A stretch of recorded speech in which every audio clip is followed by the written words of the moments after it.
The door slammed shut with the force of a guillotine. Malia, 10 years old, stood on the front porch of the neat two-story house in suburban Ohio. Her backpack dangling from one shoulder, the straps biting into her skin. Her mother's voice cracked through the closed door. "Don't come back until you've fixed yourself." The lock clicked. That was it. No goodbye, no second chance. Just silence and the cold October air. She didn't cry right away. She couldn't. Her mind was still replaying the moment her father had found the notebook. Pages filled with clumsy drawings of Sarah from school. Hearts around their names. Confessions she had never meant for anyone to see. "This is sick," he had said, voice low and shaking. "You're not our daughter anymore." Her mother had sobbed, but not for Malia, for the shame, for what the neighbors would say, for the church group that met every Wednesday. Malia walked. She walked until her sneakers were soaked from puddles and her legs burned. She ended up at the small playground behind the elementary school. The one place she had always felt safe. She sat on the swing, rocking slowly, staring at the ground. Then headlights cut through the dark. A familiar car pulled up. Maria stepped out, Maria, the nanny who had raised her since she was 3, who sang her lullabies in Spanish, who braided her hair every morning. Maria had been fired that same afternoon, right after the notebook was discovered. "You encouraged this," Malia's father had accused. Maria had said nothing, just packed her things and left. Maria walked over, knelt in front of Malia and opened her arms. Malia fell into them without a word. The hug was warm, solid, the only thing that hadn't shattered that night. "I have a small apartment," Maria whispered. "Come with me. You won't be alone." Malia nodded against Maria's coat. She had no choice. But more than that, she had no one else. The first weeks were quiet survival. Maria's one-bedroom apartment was cramped, the couch folded out into a bed for Malia. Maria worked 2 jobs, cleaning offices at night, waitressing during the day.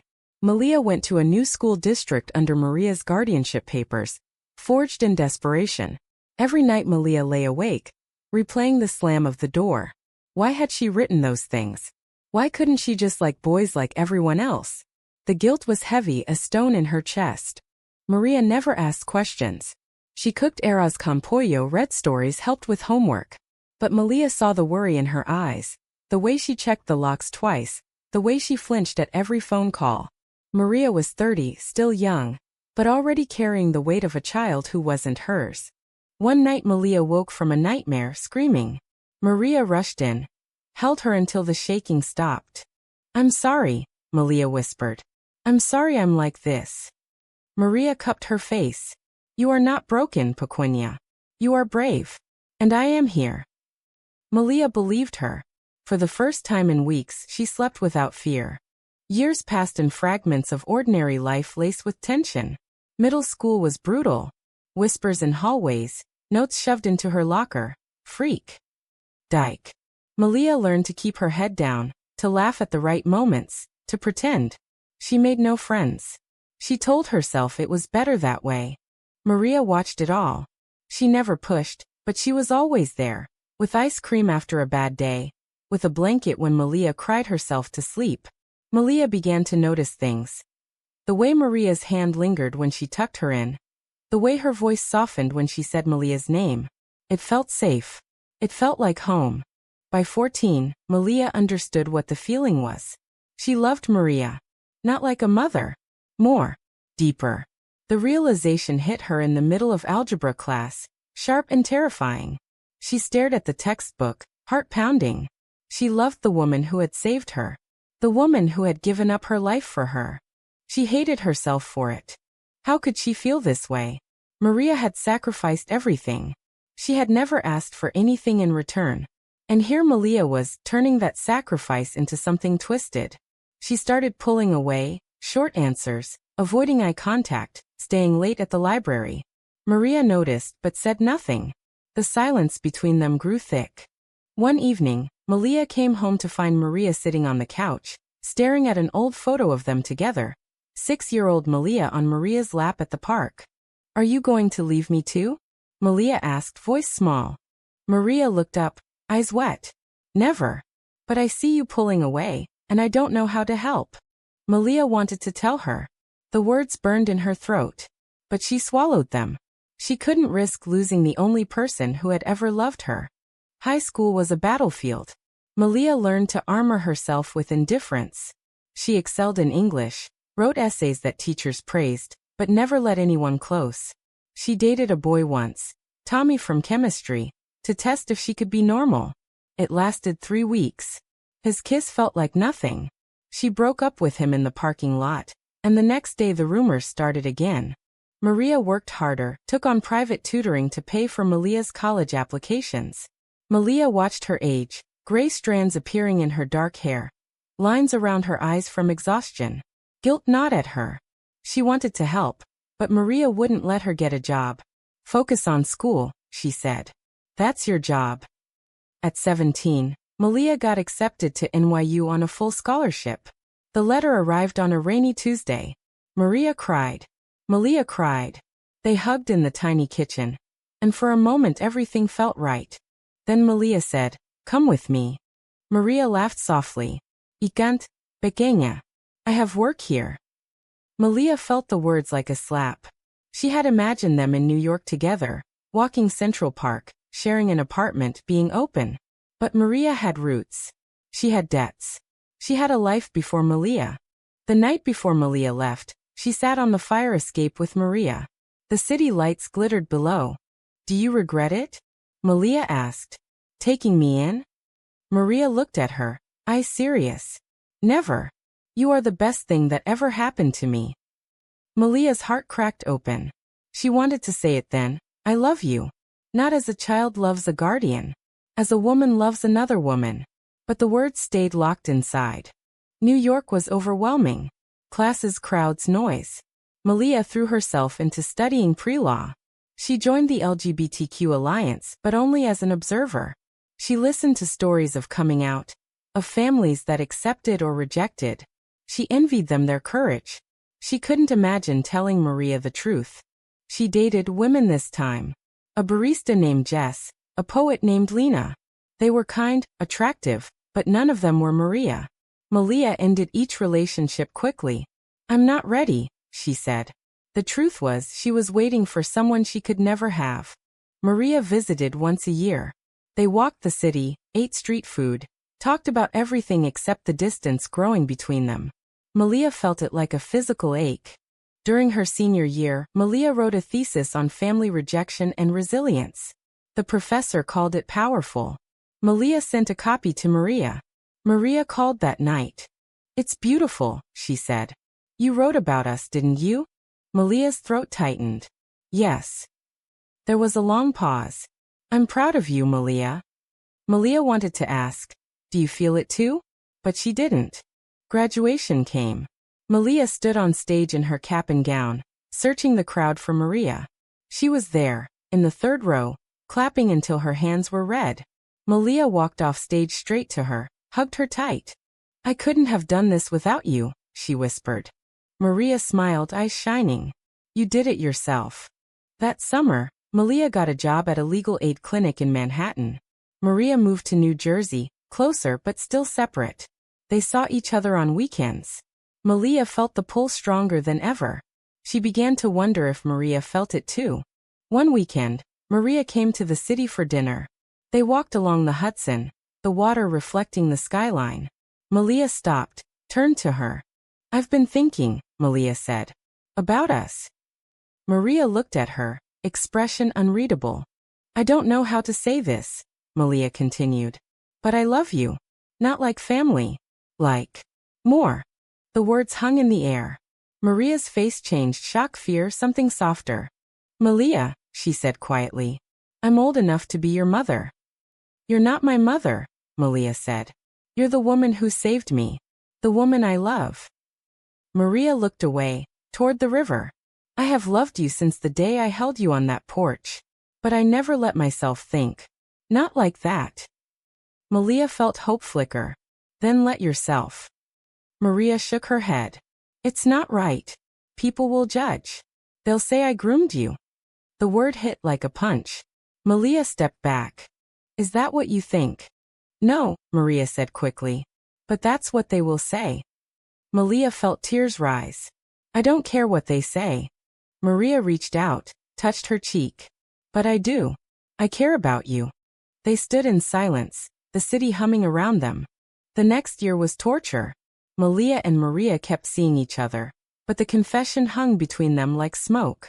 They never spoke of it again, but every touch, every glance carried weight. Malia threw herself into work.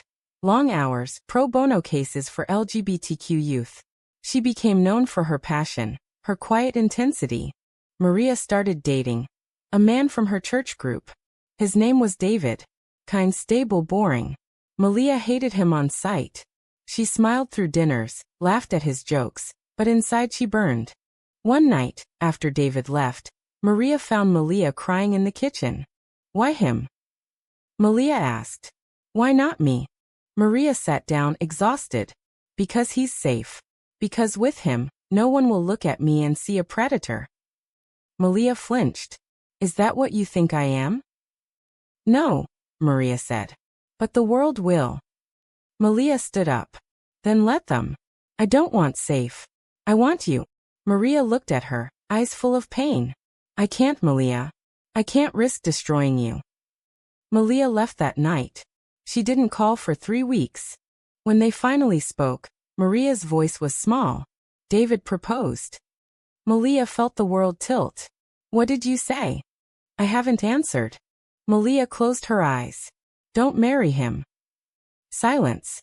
Then Maria said, I need time. Malia hung up. Months passed.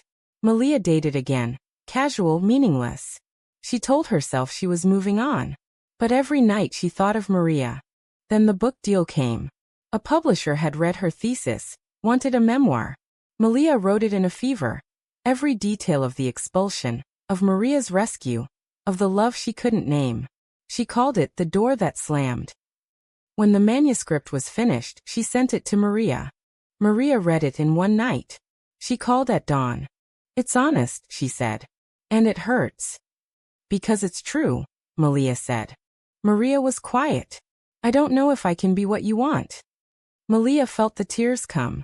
I only want you to be honest with yourself. The book launched quietly, then exploded. Interviews, podcasts, speaking engagements. Malia became a voice for abandoned queer youth. She spoke at conferences, on panels, in schools. Every time she told the story, she felt Maria's absence like a missing limb. Then the invitation came. A major LGBTQ gala in New York. Keynote speaker. Malia accepted. She called Maria. Come, she said. Be my guest. Maria hesitated. I don't know if I can. Please, Malia said.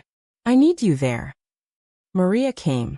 The night of the gala, Malia stood backstage, heart pounding. She wore a black suit, hair pulled back, nerves raw. Maria waited in the audience, in a simple navy dress, looking beautiful and terrified. Malia took the stage. She spoke of rejection, of survival, of love that refused to die. She spoke of the woman who had saved her. And tonight, Malia said, voice steady, I want to thank the person who gave me a home when I had none. Maria. The spotlight found Maria in the crowd. She stood, tears streaming. Malia extended her hand. Maria walked up the steps slow, as if every step cost her. They stood together on stage. Malia looked at her. I love you, she said into the microphone. The room was silent. Maria looked back, eyes shining. I love you too. Then she kissed Malia, soft, brief, but unmistakable. The audience erupted. The kiss changed everything. The next day, headlines screamed. Activist kisses nanny on stage. Age gap controversy erupts. Social media exploded. Some celebrated. Many condemned. Grooming, they called it. Disgusting. She was a child. Malia read the comments until her eyes burned. Maria refused to look. They retreated to Malia's apartment. Maria sat on the couch, hands clasped tight. I told you, she said. This is what would happen. Malia knelt in front of her. I don't care. Maria laughed bitter. You will. That night, Malia's parents called. She hadn't spoken to them in 20 years. Her mother sounded older, tired. We saw the news. Malia's heart raced. What do you want? We want to see you, her father said. To talk. Malia almost laughed. Now you want to talk? They came to New York. They met in a coffee shop. Malia's mother looked small, her father gray. We were wrong, her mother said. We were scared. Malia stared at them. You threw me out at 10. Her father looked down. We thought it was the right thing. Malia felt the old rage rise. You thought abandoning a child was right? They apologized. They cried. They asked for forgiveness. Malia felt nothing. I have a family, she said. Her name is Maria. They left. But the damage was done. Protesters appeared outside Malia's office.